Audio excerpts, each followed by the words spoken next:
California date wants a California tax plan. Tonight, the gloves come off. I can't call a special session, but I can create one by not passing a key bill that has to pass. Lieutenant Governor Dan Patrick joins us to discuss his plans to push his top priorities to the governor's desk. Plus, calls to tighten gun laws in Texas continue at the state capitol. You don't want to end up doing this fight after you lost your child. I can guarantee that. Lawmakers hear several bills pushed by families of Uvalde and Santa Fe school shooting victims. But will they take action? And later, falsehoods will set you back hundreds of millions of dollars. Fox News and Dominion Voting Systems reach a settlement in a high-stakes defamation lawsuit with a Texan at the center of the legal fight.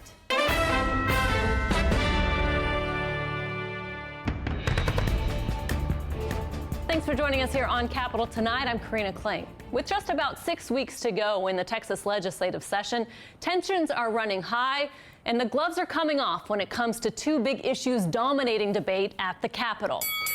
In one corner is Speaker Dade Phelan's House, and in the other is Lieutenant Governor Dan Patrick's Senate. The two are split over how best to provide property tax relief to Texans and whether the state should be using public money to let parents send their kids to private school, with the House recently voting no. We wanted to give the leaders of both chambers the chance to discuss their differences. We've yet to confirm a time with Speaker Phelan, but earlier today I spoke with Lieutenant Governor Patrick, and he did not hold back. We begin with the House's reluctance to his priority school voucher bill. Well, we passed the biggest school choice bill that's ever been passed in the nation. It would be the biggest for the largest number of schools. We're a big state. But remember this, we have 5.5 million people in public school students. The program still nationally only about 3 or 4% take up school choice. So our education savings accounts, it's not going to undermine public education, as public education likes to say, just untrue.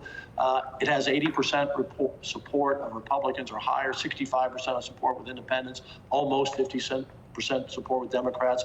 But there are members in the House that keep voting against it. But this time, I'm optimistic we actually will get a bill through. We'll see what they send us. We want to give parents a choice. And by the way, for those in the House that always voted against this, they said, well, it hurts public education funding. Our bill pays the schools that lose children for that student for 5 years. 5 years. So if the student opts for an education savings account, we pay that school 5 years for a student that doesn't exist. You can't bend over backwards more than that.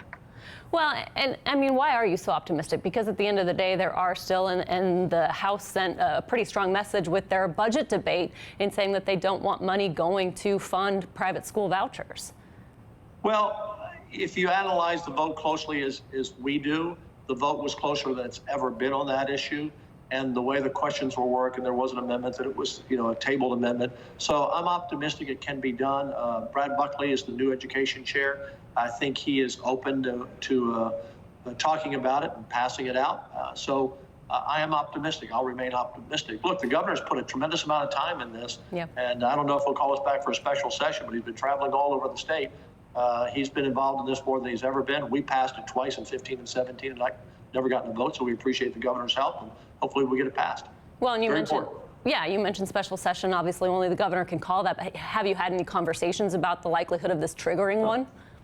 If I did, I wouldn't tell you. But remember, I can't call a special session, but I can create one by not passing a key bill that has to pass. That's what I did in 17. And in that special session, we passed 17 out of 20 priorities that year that never got a hearing or never passed the House. So if we have a special session this time, I think all the bills that they don't pass, I think the governor will have a smorgasbord of potential bills to put up. But let's hope they pass most of them. They're way behind their schedule where they've normally been.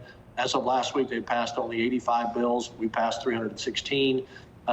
They are way behind, and they got a lot of work to catch up, and I hope they can. Are you saying you may put those roadblocks in there? If we don't get some major priorities that the people want us to pass because they acted very slowly during the session, then I think we ought to finish the job. I'll leave it at that. Hopefully that doesn't happen. Well, let's talk about another issue that is a sticking point. Yes. You and the House Speaker dug in on what you think is the best way to cut people's property taxes. You, of course, favor raising the homestead exemption. The House wants to tighten appraisal caps. So how do you come together on this? The House bill is just wrong on its math. The Senate bill, seniors, if you're watching, Our bill gives you $1,060 every year you homestead your home from 65 on. If that's an average of 15 years, that's $15,000 you get in the Senate bill, you do not get in the House bill. What happens if you're under 65? You get $800 every year under the Senate bill that you have your mortgage. That means over a 30-year mortgage, that's $25,000, and the seniors could be up to $15,000. That's not in the House bill. It's only in the Senate bill. When I came into the Senate, Karina, the exemption had been forever $15,000. I bumped it to $25,000. I bumped it to $40,000. Now it will be $70,000 for under 65s and a $100,000 exemption off the top that you don't have to pay tax on. I'm not leaving here and leaving all that money on the table. This savings mounts up to over $100 billion in property tax savings in the Senate plan. And the House only gets about 50 or 60% of the way there with their plan. So I'm not going to negotiate bad math. Well, we're a TV medium. I appreciate the fact of you using props to do this. Yes. I mean, I will ask you. Well, I want to send that message. Well, the House voted against seniors getting $15,000, and if it's $1,000 a year for 15 years, however long it is, and they voted against under 65s getting $800 a year for the life of their mortgage. Speaker Phelan, when the debate happened and their bill passed, said that should send a message. I mean, what about the chances of doing both? Because it seems like you're both very dug in on this. No, the appraisal caps, and we don't have time to explain it, Karina, they're not a factor essentially anymore in a person's tax bill, number one. Number two, it doesn't benefit any senior at all, which are 40% of homeowners. And third, California Dade wants a California tax plan or a New Jersey tax plan. And when they capped appraisals, and I used to be an appraisal guy when I came to the Senate 17 years ago, and I learned that was not the way to go. It didn't work. It was by limiting the size of local government and increasing the homestead. That's what has worked. We saved taxpayers about $13 billion last year. It's the homestead exemption and limiting the cost of local government. That's how you reduce property taxes. Lieutenant Governor, we're, of course, always quickly running out of time. I do want to ask you while I have you here, Governor Abbott pledged to pardon Daniel Perry shortly after he was convicted of murdering an Austin protester. Since then, we've seen new evidence which shows Daniel Perry made racist comments and regularly made clear his desire to kill protesters. Do you think Governor Abbott should walk back his statement? Look, I won't speak for Governor Abbott, but I supported him, and I support him in his decision on this. Look, here's the reason, Karina, a number of reasons.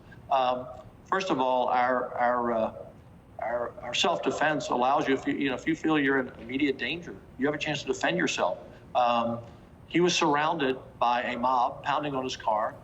We know that one person, it's a tragedy that he was killed, but one person was walking around there with an AK-7 or it was an AR-15.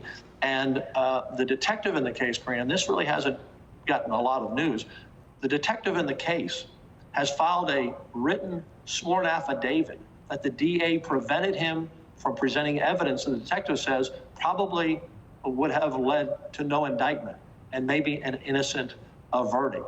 He had a 158-page slide presentation, and the DA only allowed him to show the grand jury about 100 pages of it. So you stand by what the governor's done so far? Yeah, I do. And look, I'm not an attorney. He's an attorney, former attorney general. He'll continue to look at these facts, but based on I think what happened and what was not allowed in the grand jury, I think there are a lot of questions here. I also asked the Lieutenant Governor about former President Trump's legal probes. You can catch our full conversation on our website. And again, we have reached out to Speaker Phelan for an interview. A Texas House panel is debating several gun-related bills, including ones that limit access. The hearing brought families of victims of the school shootings in Uvalde and Santa Fe to the Capitol once again, but they are still waiting to testify after hours of delay. The senator who represents Uvalde joined them this morning to call for action. There is no other important issue that matters to me or that should matter to anybody at home than your child. But as our Charlotte Scott reports, while the bills are getting a hearing, many families fear that's where it ends. Brett Cross signs up to testify in favor of several gun bills at the Texas Capitol on Tuesday. He lost his son Uzi almost a year ago when a gunman killed 19 students and 2 teachers at Robb Elementary School in Uvalde. It shouldn't have even had to wait this long. Our governor should have called a special session right after. Cross has been coming to the Capitol every Tuesday for months. With just 6 weeks left in the legislative session, some bills he supports are finally scheduled to get a public hearing. The bills would raise the age to purchase a semi-automatic rifle from 18 to 21, require reporting multiple firearm sales to law enforcement, require background checks for private firearm sales, and provide resources to schools about safe gun storage. Democrats support these bills, but Republicans likely won't go for any of them. We live in a time when the sanctity of the Second Amendment is given higher priority than the lives of our community members. Governor Greg Abbott has said raising the age to purchase an assault-style gun is unconstitutional. Wes Verdell with Gun Owners of America agrees. Even if we did everything we could, all these laws that they're wanting to pass, people are still going to find a way to cause harm on people. If they're mentally disturbed, they want to injure people, they want to get attention, they're going to find ways to do it. 21 for 21! Still, gun control advocates are happy that the bills are getting a hearing in the House, even if they don't make it to the governor's desk this session. We know that a lot of these bills will have an uphill climb, especially if they get to the Senate. But if they do get there, today's one step. And if they make it a step further, we will be there and be excited. If they make it a step further, we will be even more excited. Cross says he's here to make sure no other parent has to go through what he's been through. And even if nothing significant happens this legislative session, Cross says he'll keep coming back to demand change from lawmakers. No matter what we say or do, our children aren't coming back. What we're doing is trying to fight so that everybody else's children make it home from school that day. For Capitol Tonight, I'm Charlotte Scott. And still to come on Capitol Tonight, one of the largest defamation settlements in U.S. history. What Fox News agreed to settle a lawsuit against the cable company and the Texan involved in the case. Plus, changing voting laws, the bill state lawmakers are advancing, and how it could affect you at the ballot box. You're watching Capitol Tonight.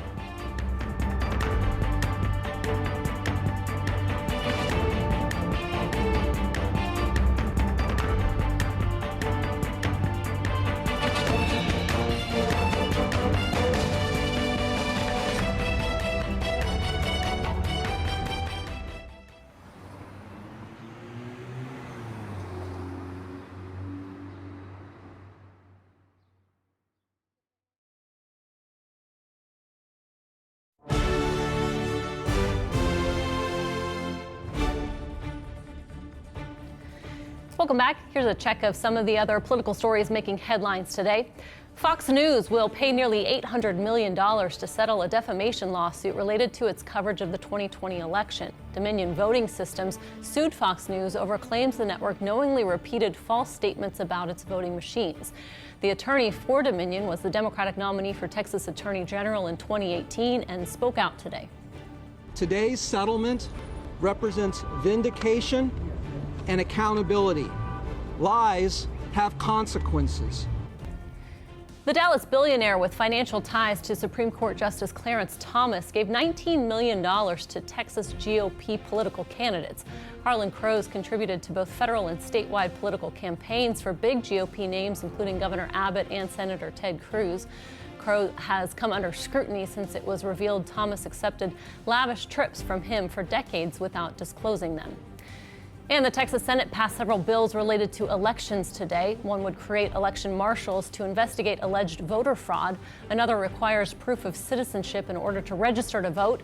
They also greenlit a measure to allow the Secretary of State's office to take over a county elections office if there are recurring problems with voting. Let's bring in our political analysts now. Joining us this evening, James Dickey, the former head of the Texas GOP, and Manny Garcia, the former executive director of the Texas Democratic Party. Good to see you both. Good to see you. Thanks for coming on. James, I'll start with you. I mean, why do Republicans think these voting bills are necessary? Critics just say it's another opportunity or another push to suppress voter participation. I love the fact that they keep going to voter suppression while we keep setting records in voter turnout, which we've been doing for decades, while every single time they make up an argument about voter suppression. The truth is, and I say this as someone who has served for decades as an election judge, election clerk, head of the county elections for the primary, head of the state elections for the primary, every 2 years, we learn something new as we run through elections. People figure out some new loophole that they try to drive through, or we find some weakness in the system that is either intentionally or otherwise exploited, and the legislature learns about it and creates a fix, and that's what we've had. Well, Manny, I mean, what's your response to that? These bills, but also what James is saying, given the fact that the voter turnout did go up in the 2020 election. Well, let's be honest, compared to the rest of the country, we're at the bottom of the barrel in voter turnout. And that's been pretty historically stagnant for Texas for a number of years. So while we're doing better against ourselves, we're not doing great compared to the rest of the country. And I want to point back to the story that you just covered with Justin Nelson and Fox News and Dominion voting systems. The fact is, there's a big lie. All of these bills are built off of the big lie. And you know, this is the Texas legislature moving to do Donald Trump's wishes. But the reality is these lies have consequences, and Fox News is now paying $800 million because they're lies. Well, but let's take one of them. You have to prove your citizenship to register to vote. Well, guess what? You have to be a citizen to vote. It is not unreasonable to document that when you are registering to vote, because in fact, we've had people who weren't citizens who were arrested, and then the claim was, oh, you're picking on them, they didn't know. This law would make it clear, would make the process clear, and it's a completely reasonable thing to do, and has nothing to do with Dominion. Well, how did Democrats push back against this? I mean, we saw what happened in 2021, and they multiple special sessions to try to get the sweeping voting bill passed. Yeah, we have tried everything we can to make sure that Texans' voices are heard at the ballot box, to make sure that they have the ability to govern locally and to govern at the state, and that those people are represented. Unfortunately, what these bills do is limit the number of polling places that people can have access to. They limit these very popular programs that made sure that people's voices got heard. That's all it was. And they can only point to a very small handful of voter fraud cases out of millions of vote casts over the years. What they limit are things. I'm going to stop you there, because I do want to get to Lieutenant Governor Dan Patrick and what was said in the interview earlier. I mean, he's really adamant about passing his priorities. James, who blinks first, the House or the Senate? Well, actually, I love the fact that we've got both chambers arguing about the best way to provide the biggest tax relief to overtaxed Texas citizens.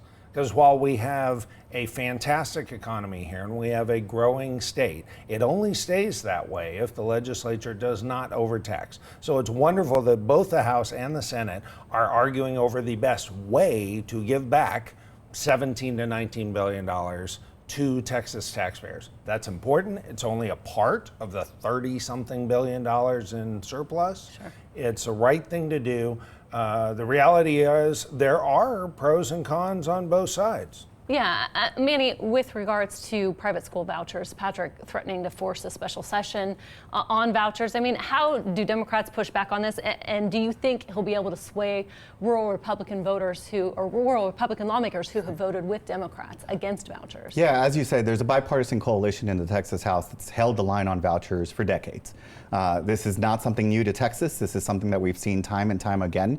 And although Greg Abbott has put on quite the political show for this, although there are many lobbyists that are now being paid to talk about this issue, the reality is the politics haven't moved much. Rural Republicans and all Democrats are against this. They remain against this, and just a few weeks ago they showed in a resounding vote that they continue to be against this. Well, that resounding vote was about 25 votes less than it was just 2 years ago. So Greg Abbott just lost by a lot instead of over 100. Sure. So 82 when 75 is a hit. That's not a lot.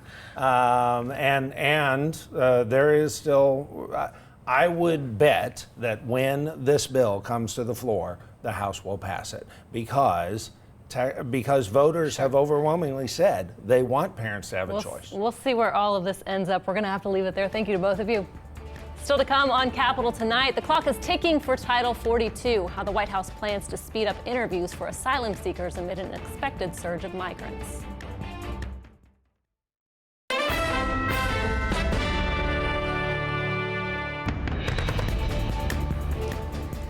Welcome back. Officials report a 25% spike last month in the number of migrants apprehended for trying to cross into the U.S. from Mexico.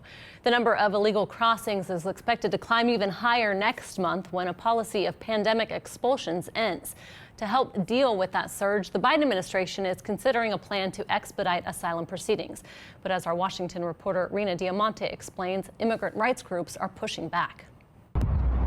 Along the Texas-Mexico border, Spectrum News has met many migrants who say they want asylum in the U.S. because they fear for their lives back home. This man says gangs threaten to kill his family. Nosotros obligadamente venimos porque fuimos amenazados a muerte por pandillas, nos quitaron nuestra casa, mi esposa perdió también el automóvil, nos robaron todo. In order to proceed with an asylum claim, migrants have to establish they have a credible fear of harm if they return home. Why they're afraid to go to their home country, what may have happened to them in their home country, and the reasons this action or that they fear this action. Next month, the Biden administration is estimating the number of border crossings will surge past 10,000 a day when a public health order that uses the pandemic as justification to turn away migrants expires. In anticipation, Homeland Security officials started a pilot program this month to expedite those credible fear interviews for asylum seekers by conducting them at Customs and Border Protection facilities. Immigration advocates in Texas are worried since lawyers cannot go into those facilities. What we're doing is we're preventing people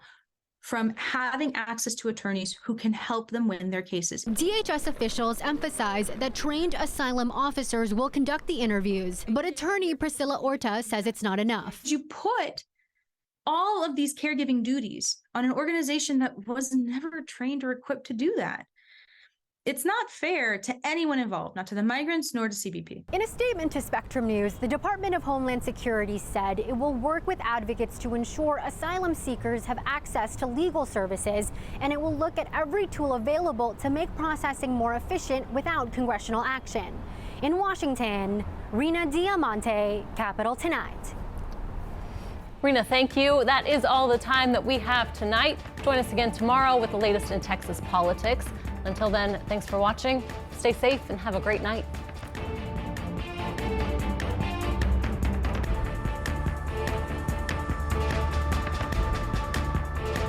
Thanks for watching our YouTube channel. For more refreshing stories about your community, click the subscribe button over here. You can also download our Spectrum News app and tune in to Channel 55 on Dish and DirecTV to get live news coverage, weather updates every 10 minutes, and more. We'll see you then.